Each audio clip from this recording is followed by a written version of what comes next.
One of the very good thing about reverse planning is that it's so easy to get started with. You don't need to set up safety stock, reorder point, planning parameters, anything. You can just download it from App Source and get up and running. So if you go to App Source or download from Extension Management directly in Business Central, you download the Reverse Planning app. There will be a small notification bar in the header where you can activate it. It's not here on my screen right now because I already activated once and then deactivated again.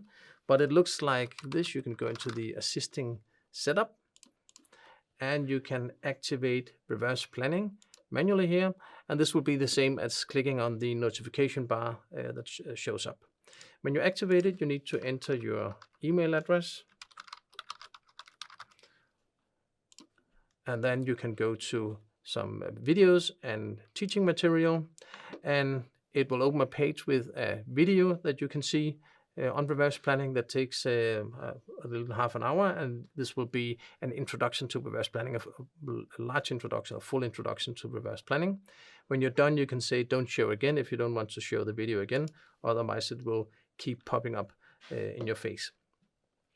Now you're ready to plan, and basically we can do simple MRP planning, move demand dates, identify overstock inventory, or direct replenishment.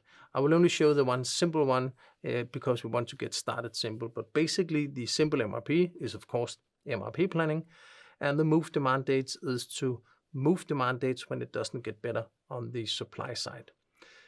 If we try to run the simple MRP, so now we installed the app and we want to run simple MRP, so we want to see which item do we need to replenish. You can run the simple MRP directly from here, or you could open that cockpit again, and until you postpone the video it will show up. Lucky you. Calculate simple MRP, and then out of the box it has downloaded a lot of template to you, or activated a lot of templates. On each template here you have a template card, and that's defining the specific template. So the first one I will suggest you to try is the template find critical items.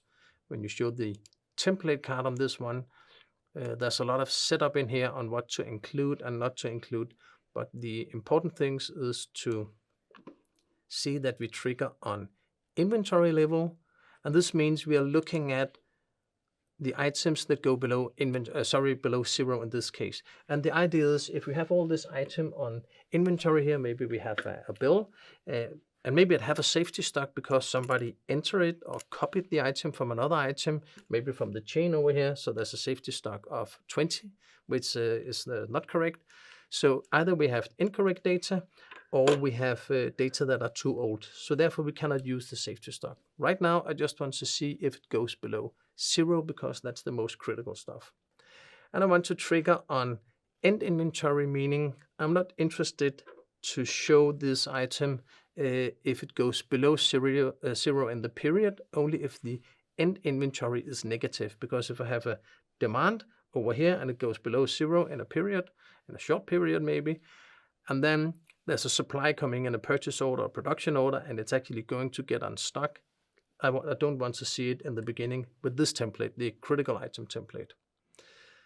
So if I run this one here on my primary location, in here, it will only show the items, as I said, that goes below zero in the below zero at the end period. And this scenario we only have 2 lines, so it's only 2 different bikes that goes below zero.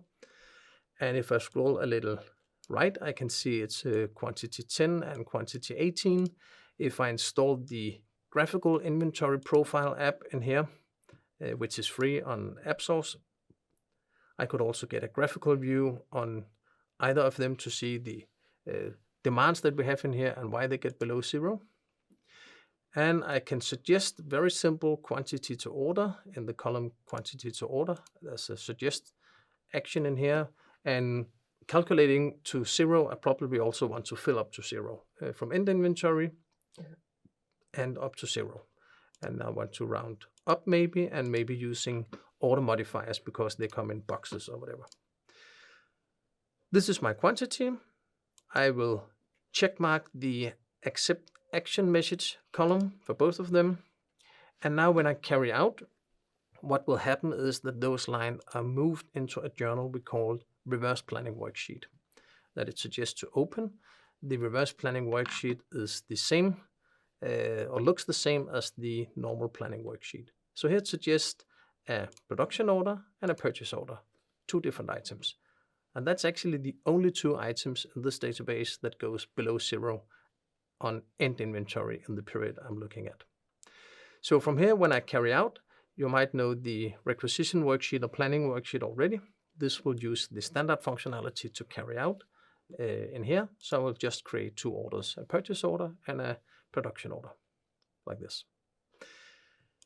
So it's that easy to get started with. You can use all the different templates, try out. Maybe you want to calculate according to safety stock on end inventory, or let's do that, or safety stock not with end inventory, meaning show me if it goes below safety stock in the period or below 0 in the period, etc.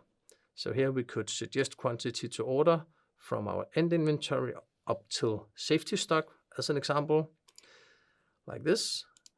We could modify the quantity manually here, very simple, changing to other quantities. We can even change the replenishment system. So if we don't want to produce it ourselves, but buy it instead or transfer it from one of our locations, we could do it directly here. And when we accept action message, let's say we want to accept only for purchase, of course we could do that. Set action message, yes, and then carry out and open the planning worksheet. And again, this is all purchase orders that are ready to be carried out. So without doing any setup on item card or stock keeping unit cards at all, I can just look at my item that go below 0 according to the demands and supply we already have, and then start planning.